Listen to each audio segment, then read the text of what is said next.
गुरुर्विष्णु गुरुर्देवो महेश्वर गुरु साक्षात् परम ब्रह्म तस्मै श्री गुरुवे नमः। आइए आगे की तरफ बढ़ते हैं। 4 अगस्त वर्ष 2000। गुरुदेव ने कहा, आगामी रविवार को आप लोग मार्कंडेय महादेव दर्शन करने वहाँ जाएं। वहाँ पर एक साधु रहता है जो कि मुक्त आत्मा है, वह मुक्त हो चुका है। उन साधु को आप सभी लोग अलग अलग दान दें। पति और पत्नी भी हैं तब भी अलग अलग दान देंगे। जब तक कि पति पत्नी दोनों की आध्यात्मिक स्थिति ऊपर एक सी नहीं होती तब तक एक दान का कोई योग नहीं होता। तब एक ही जब स्थिति अच्छी हो तब एक दान होता है। एक कथा आती है, भागवत में एक आदर्श दंपति जा रहे थे। राजा भी जा रहा था। उसने आदर्श पति पत्नी की परीक्षा लेनी चाहिए और रास्ते में कुछ दूर पर उसने असरफियों को बिखेर दिया। कुछ दूर पर गहने डाल दिए। मार्ग में जब दंपति जाने लगे तो पत्नी की नज़र उस असरफी पर पड़ गई। सोचने लगी कहीं पति में लोभ न आ जाए, अतः उसने उस असरफी को मिट्टी से ढक दिया। राजा दूर से यह देख रहा था। इतने में पति आया। पति ने कहा, अरे ये क्या कर रही हो? मिट्टी को मिट्टी पे चढ़ा रही हो, मिट्टी को मिट्टी से ढक रही हो।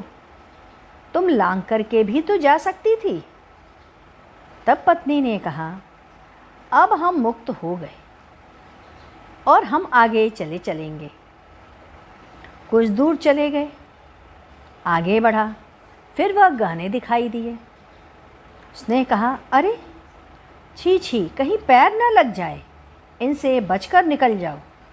राजा यह सब देख रहा था और सुन रहा था। उसने कहा, ये है सही आदर्श पति पत्नी। यदि ऐसा हो तब तो ठीक। तब वह पति पत्नी यदि एक भी दान देगा तो दूसरे को उसका फल मिलेगा। यहीं एक कबूतर और कबूतरी की घटना आपको पता है, कैसे दोनों ने आग में कूद करके एक राहगीर की भूख मिटाई थी। जब आप इन भावनाओं से युक्त रहें तब आप सामने रखें कि आप पति पत्नी हैं। यही कहकर कबूतर और कबूतरी ही अगले जन्म में राजा नल और दंपति हुए थे, दमयंती। धर्म के साथ मोक्ष जुड़ा रहता है। आप में सदचिंतन, उदारता, विनयशीलता हो तो आपका ध्यान सहज ही लग जाएगा। यदि कठोरता है, कृपणता है तो ध्यान कभी नहीं लगेगा। मन मनिल तो तन सुंदर कैसा। पूजा के कमरे में आप जाएंगे तो बड़बड़ाएंगे या तो सोएंगे। मन तो जड़ है, इस पर चिंतन की वृत्ति ही कार्य करती रहेगी। मन में आवेग पैदा करके मन को चंचल करता है। आज आप खाना खाने बैठते हैं तो कहते हैं सर्वे भवन्तु सुखिनः, परंतु क्रिया में आप ऐसा करते हैं क्या? घर में बड़े वृद्ध और बुजुर्गों को खाना ही नहीं देते। एक बार एक राजा बड़ा ही दानी था, एक एक पकवान खिलाता। उसके यहाँ का नियम था, जब तक भगवान की अर्चना चलती रहती थी उतने समय तक खाना खाने का नियम नहीं था और भगवान की अर्चना के बाद ही वह खाना खाते थे। एक दिन एक फ़कीर आया। उसे बड़ी ज़ोर से भूख लगी थी और बहुत ही वृद्ध भी था। वह एक तरफ बैठ गया परंतु खाने लगा। यह सोचा जो है पड़ा वही खा लूँ। राजा ने देख लिया। उसने कहा, इसे उठाकर यहाँ से हटा दो। इतने में आकाशवाणी हुई, राजा, तुम्हें किसने बनाया है? मैं तो सर्वव्यापी हूँ और सब में व्याप्त हूँ। इस फकीर में भी मैं ही बैठा हूँ। खाने वाला, खिलाने वाला, दोनों में ही मैं बैठा हूँ ना। और इस भोजन में भी तो मैं हूँ। जिस भगवान की तुम अर्चना कर रहे थे वह भी तो मैं हूँ। राजा ने तुरंत उसे भोजन दे दिया और उस फकीर के पैरों पे गिर पड़ा। जब तक सृष्टि रहेगी तो अन्नपूर्णा देवी रहेंगी। जब आप में दयानत नहीं तो आप किसी लायक नहीं।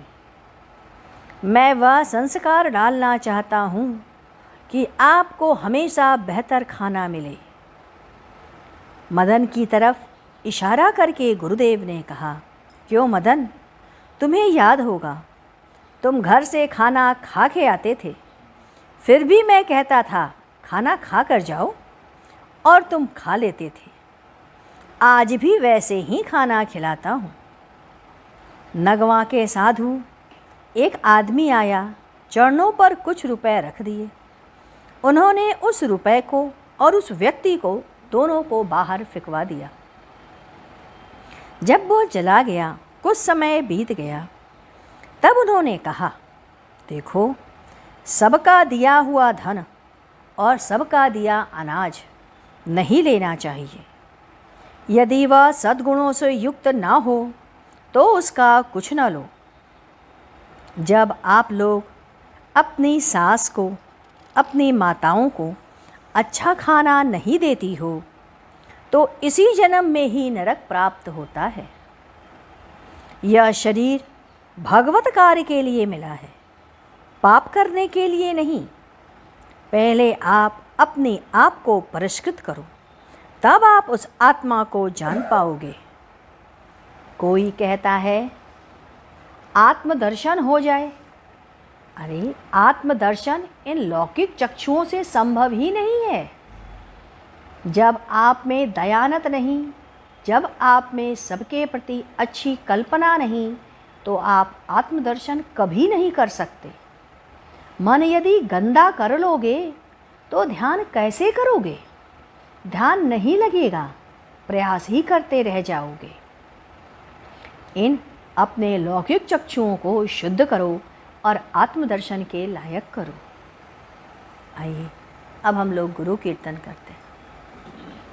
ओम गुरु ओम गुरु ओम, जय गुरु जय गुरु जय गुरुदेव।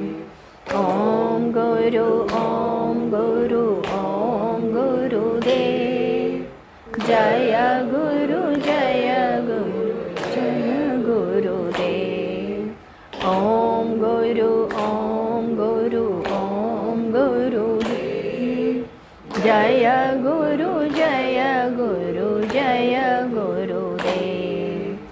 ओम गुरु ओम गुरु ओम गुरुदेव, जय गुरु जय गुरु जय गुरुदेव। ओम गुरु ओम गुरु ओम गुरुदेव, जय गुरु जय गुरु जय गुरुदेव। ओम गुरु ओम गुरु ओम गुरुदेव, जय गुरु जय गुरुदेव। बोलिए सद्गुरुदेव महाराज की जय। सद्गुरु तुम्हें शत शत नमन, सद्गुरु तुम्हें शत शत नमन, सद्गुरु तुम्हें शत शत